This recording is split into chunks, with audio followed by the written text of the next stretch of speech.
છેલ્લા 2-3 દિવસથી એવા ઘણા મેસેજ આવી રહ્યા છે કે સર ગુજસેટમાં આટલું ટોટલ થાય છે, આટલું એટલે 50-60 ની આજુબાજુ, ઘણાને તો 20 થાય છે, ઘણાને તો 10 થાય છે, અને બોર્ડમાં પણ કંઈ સર સારા માર્ક્સ આવે એવા લાગતા નથી.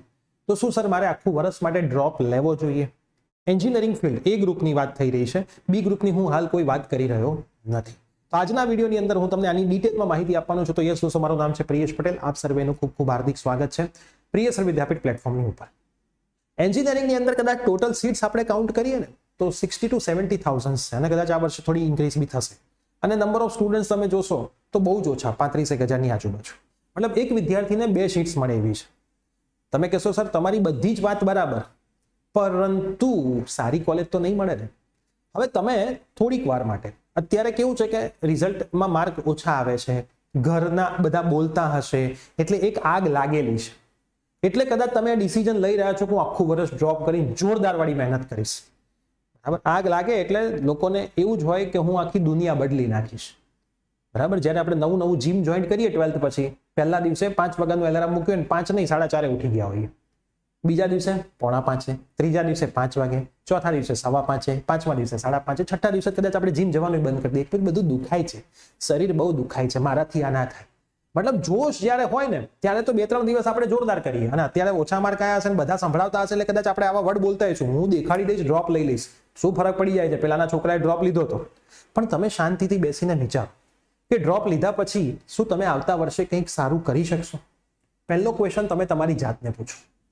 નહીંતર આવતા વર્ષે ફરીથી એવું થાય કે ગયા વર્ષ કરતા ઓછા માર્ક આવે.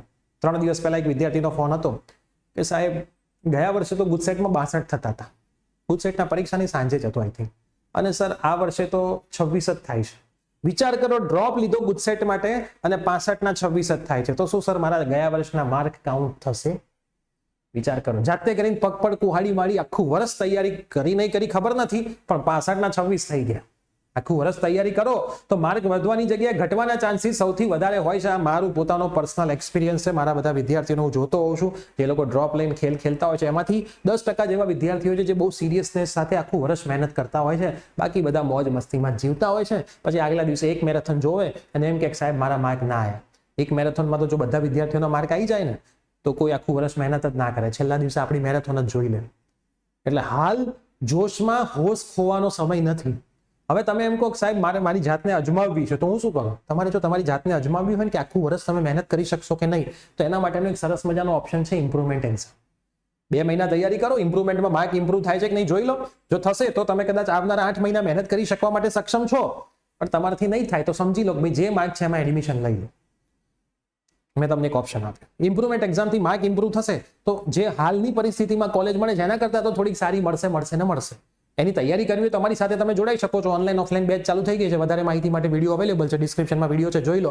અમારા નંબર પર કોન્ટેક્ટ કરશો તો એ બધી માહિતી મળી જશે. પણ તમારે કંઈક શરૂઆત કરવી પડશે. તમારે તમારી જાતને પ્રૂવ કરવી પડશે કે હા ભાઈ હું 2 મહિનામાં વાંચીને માર્ક વધારી શક્યો તો કદાચ આવતા વર્ષે ફરીથી બધું કરું છું તો મારા માર્ક વધશે. પણ મારું પર્સનલી સજેશન એવું હોય છે કે 1 વર્ષ ડ્રોપ ના લેવું જોઈએ, આ વર્ષે લઈ લેવું છે એડમિશન. કેમ કે કોલેજની અંદર તમે જ્યારે જશો, પહેલી જોબ માટે જ કોલેજનો નામ ટેગ છે, બીજી જોબથી તમને કોઈ કોલેજ પૂછતું નથી. કદાચ તમને એવું થશે કે DAIICT કે LD માં ભણેલા વિદ્યાર્થી કરતા થોડા ઓછા સેલેરીની જોબ મળશે, પણ 4 વર્ષ જો તમે તમારી સ્કિલ ઉપર કામ કર્યું હશે, તમે તમારા ઉપર કામ કર્યું હશે, સબ્જેક્ટ ભણવા ઉપર કામ કર્યું હશે, તો 100% સારી જોબ મળી જશે. પછી ના તો કોઈ તમને 12thના પર્સન્ટેજ પૂછશે, ના તો તમે કઈ કોલેજના હતા એ પૂછશે. તો મારા મતે 1 વર્ષ ના બગાડવું જોઈએ. ઇમ્પ્રુવમેન્ટમાં માર્ક થોડા ઘણા ઇમ્પ્રુવ કરી દેવા જોઈએ. થોડાક માર્ક ઇમ્પ્રુવ થઈ જાય છે અને સારા ઇમ્પ્રુવ થઈ શકે એવું કઈ ખરાબ વસ્તુ છે નહીં. ઘણા લોકો ગયા વર્ષે 54 માર્કથી 92 માર્કે પહોંચી ગયા હતા 2 મહિનામાં. બધું જ થઈ શકે છે. બરાબર, અંદરથી આગ લાગી હોય તો મહેનત થઈ શકે છે, કરવી જ જોઈએ.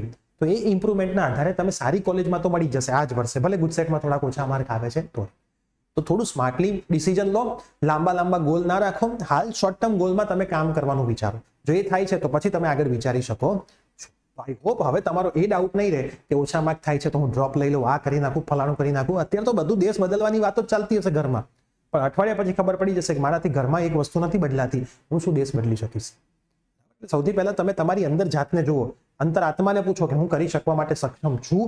અમુક વિદ્યાર્થીઓ હોય પણ છે, પણ એવું ના થાય કે આવતા વર્ષે વધવાની જગ્યાએ માર્ક હજી ઘટી જાય. સાચી વસ્તુ સલાહ આપી એ જ મને ગમે છે, એટલા માટે હું સાચું તમને કહી રહ્યો છું.